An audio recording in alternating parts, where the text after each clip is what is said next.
I'm Maria Dalton, about to turn 27 this year, and I've been happily married for 5 years. My son, Martin, just celebrated his 4th birthday. Initially, I worked full-time after tying the knot, but now I balance part-time work at the same company. My husband, Kevin, is 30 years old, 3 years my senior. Our journey from dating to marriage was initiated by Kevin's passionate advances. But post-marriage, I observed a shift in his demeanor towards a more domineering side. Kevin has a 20-year-old sister named Jane Dalton, and their age gap seems to contribute to a somewhat indulgent relationship on Kevin's part. Before marriage, I didn't mind Jane's frequent visits and assumed they got along well. However, after tying the knot, I started noticing changes in her behavior.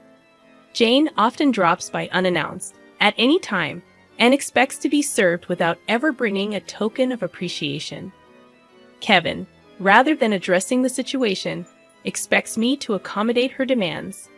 Jane acts as though I'm invisible, addressing only Kevin with a casual "brother, I'm here again." Despite not preparing for an additional guest, I end up serving dinner to Jane. Kevin, instead of understanding, blames me aloud, insisting I should have been more considerate. Despite Jane's verbal apologies, it's evident she relishes Kevin's preferential treatment. Left with leftovers, I prepare my own meal while Kevin and Jane continue their chat on the sofa, leaving the dining table messy. They never acknowledge Martin or me, treating us more like hired help than family. One evening, as I'm about to take a bath with Martin, Kevin interrupts, loudly instructing me to buy a cake for Jane. Despite it being late, Jane insists on having it immediately. Kevin blames me for delaying, and, feeling compelled, I reluctantly head to the cake shop with Martin in tow.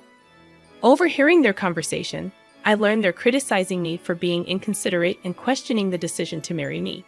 Meanwhile, Martin, though unable to grasp the words, senses tension in our relationship. Suppressing my emotions, I ask him about his cake preference, and he cheerfully requests one with lots of fruits. Our trip to the cake shop was filled with discussions about cakes, momentarily pushing aside Kevin's earlier words. Martin and I arrived just before closing time, fortunately finding the cake Jane desired. We purchased 2 cakes, including the fruit-loaded one Martin wanted. Back home, I served the cakes to Jane and Kevin, then prepared Martin's cake and headed to the dining room. The moment I placed it in front of Martin, Jane pointed and expressed her desire for that cake. Before I could react, Kevin moved Martin's chosen cake in front of Jane, disregarding Martin's protests. Kevin justified his action, claiming he bought the cake with his earnings and had the right to choose for Martin. Unable to contain my emotions any longer, I voiced my dissatisfaction. In response, Kevin threatened with divorce. Martin, who had stopped crying, anxiously held my hand and then, after some thought, said, "Mom, I'd also love cake with strawberries on it. Yes, it's really delicious." He mentioned this while eating a cake initially wanted by Jane. Feeling that Martin was enduring too much, I lifted his cake plate when I saw Jane reaching for it. I took Martin to the next room so he could enjoy his cake in peace. Kevin apologized to Jane, claiming he was sorry for being stingy. Despite wanting to retort, I held back for Martin's sake. Watching Martin innocently enjoy his cake was a heartwarming sight. After finishing the cake, we decided to have a late bath and sleep in Martin's bed. The next morning, I discovered Jane had already left. As I prepared breakfast, I heard Martin crying. Shockingly, his piggy bank, a gift from my father, was broken, and the saved money was gone. Martin, who always said goodnight to the piggy bank, was left heartbroken. When I questioned Kevin about it, he casually mentioned that Jane needed some money, so she took it from the piggy bank. Holding a crying and shaken Martin, I felt his pain so acutely that I cried with him. It was painful to witness Kevin prioritizing and caring for his sister more than our son. Expressing my anger and sadness, I confronted Kevin, breaking my usual silence on arguments in front of Martin. Kevin, without a word, went to the bedroom and returned with something shocking in hand: divorce papers. I discovered the hidden divorce papers that Kevin had tucked away somewhere I didn't know. In a sudden burst, He confronted me, shoving the papers at me before storming out of the house with a loud bang. Martin, who had never cried over the issues with Kevin and Jane, seemed to have reached his limit, crying since last night. Unable to bear seeing Martin so hurt, I suggested skipping daycare for the day, and he happily agreed with a loud yes, showing a faint smile. We spent the day playing and bonding, with Martin bringing a picture book from the shelf, sitting on my lap, and happily remarking, "The teacher at the nursery today was Mama, right? He looks like an angel." His little heart seemed filled with patience, and I decided to make the day special by taking a day off from work. Despite causing potential trouble at my workplace, they kindly understood the situation and granted me a day off. In the morning, we visited the park, played hide and seek, and had fun in the sandbox and on the slide. When we returned home for lunch, Martin appeared sleepy, usually napping by himself. But today he fell asleep on my lap like when he was a baby. Though I initially thought of doing household chores during his nap, I decided that today was special. Instead, I allowed myself to be healed by his peaceful sleeping face and gentle breathing.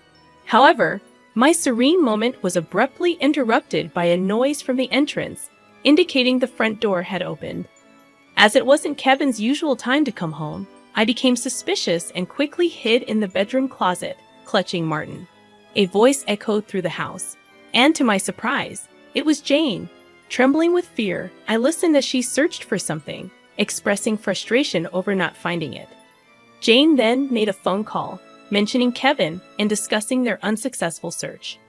After hearing her lock the front door and leave, I put Martin to bed and contemplated the strange events.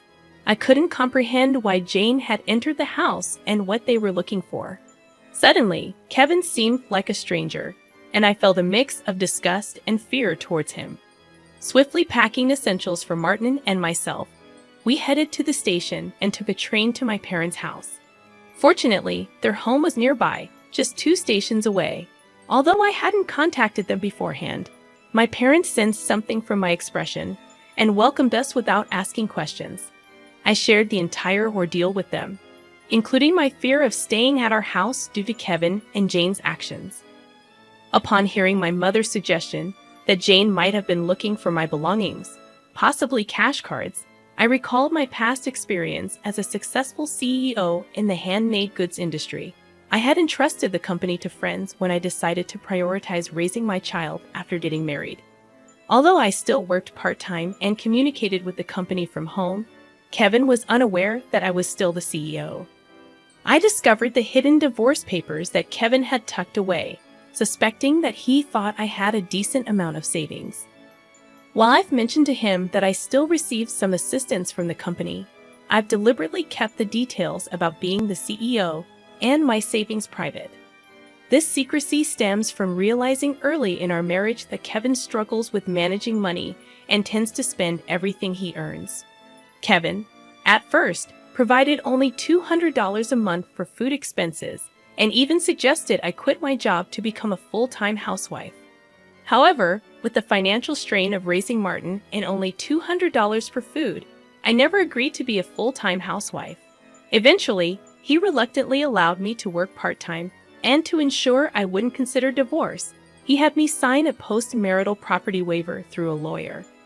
Since Martin's birth, I used my savings for his nursery fees and clothes, as I've only received $200 for food. I've never asked Kevin for additional funds beyond the food budget, leading him to believe I have savings. Considering Jane's apparent need for money and Kevin's perception of my financial situation, they might be searching for my cash cards. I have a separate savings account dedicated to Martin, with a portion of my salary directly deposited into it each month. Despite their search, they won't find the cash cards, as I always carry my valuables. However, there's still an unsettling issue. Jane might be entering our house even when we're not there, and Kevin may be allowing it. Following my father's advice, I decided to store my valuables, including the cash cards, in my parents' safe. As I pondered their need for money, Martin approached my father, crying over his broken piggy bank and the shattered promise of saving up. My father, angered by Martin's story, vowed to call Kevin. My mother suggested finding out their purpose calmly, as Kevin's mention of divorce might shift blame to us, making the divorce more favorable for him. To ascertain their purpose, I decided to record their conversation, consulting a lawyer who was a friend of my father's. Returning home, I began cooking dinner, keeping my phone screen down to record secretly. Kevin arrived home, surprising me by immediately asking about my cash cards. When I questioned him, he gave vague answers, attempting to deceive me. When I remained silent, Kevin grew agitated and demanded all my part-time money for his sister. Refusing, I explained it was from Martin's savings. In response, he angrily pushed the signed divorce papers toward me, declaring that I was living off his money and didn't need to save for Martin. He even uttered words implying he valued Jane more than our son. Hearing this, I stopped preparing the meal, put the divorce papers in my bag, took Martin's hand, and headed for the door. Kevin, in a loud voice, declared his serious intent for divorce, instructing me never to come back. I responded by stating I wouldn't return to a house where a stranger could come and go freely. After leaving, I received numerous messages and calls from Kevin, which I ignored. Turning off my phone, I sought refuge at my parents' house, sharing the recording and divorce papers with them. Although I confessed to having no love or affection for Kevin, I expressed concern for Martin. My parents advised me to do as I pleased, acknowledging the potential emotional impact on Martin if a divorce were to occur. While grappling with the decision to divorce Kevin, Martin expressed his hunger. My mother, seeing my distress, kindly made him hamburgers, his favorite dish. Overwhelmed with emotions, tears welled up in my eyes as my mother told Martin with a warm smile that she prepared the hamburgers so that he and I could visit whenever we wanted. Taking a bite, Martin exclaimed with joy, praising Grandma's hamburgers and expressing a desire to eat them every day. I responded, saying it's because the hamburger contains the love I have for him, and he, in a touching gesture, took a big bite and offered it to me. Moved by Martin's kindness, my tears couldn't be held back, and even though I tried to stop them, they persisted. My father, noticing Martin's concern, reassured him that my tears were of happiness, not sadness. Hearing this, Martin, in a moment of understanding, hugged me, and my father's eyes turned bright red. Realizing the blessing of being with family, I remarked to Martin that family is precious. Surprised, he questioned if Dad had mentioned that only Jane was family. My father gently confirmed it, but then asked Martin if he wanted to live with them as family. With a laugh, Martin happily agreed, making everyone smile naturally. Despite contemplating divorce, the meal felt so happy that I finally decided to part ways with Kevin. I planned to inform Martin about it, and even though discussing it weighed heavily on my heart, Martin seemed to grasp the situation. Happily, he expressed the desire to live as a family, embracing the pet dog and calling him his younger brother despite the dog being older. Preparations for the divorce began, starting with contacting a lawyer who was a friend of my father. The next day, we formalized the contract, and my father and Martin shared comforting laughter while I laid in bed, reminiscing about my childhood. The following day, upon checking my smartphone, I found over 200 calls and messages from Kevin, showcasing his emotional instability. Exhausted, I turned off my phone, and with the lawyer's assistance, we explained the situation to my parents. Jane had accumulated significant debt from a casino and shopping addiction, and Kevin acted as her guarantor, planning to use my savings. The lawyer confirmed that the divorce papers had already been submitted, and Kevin sobbed upon realizing it was finalized.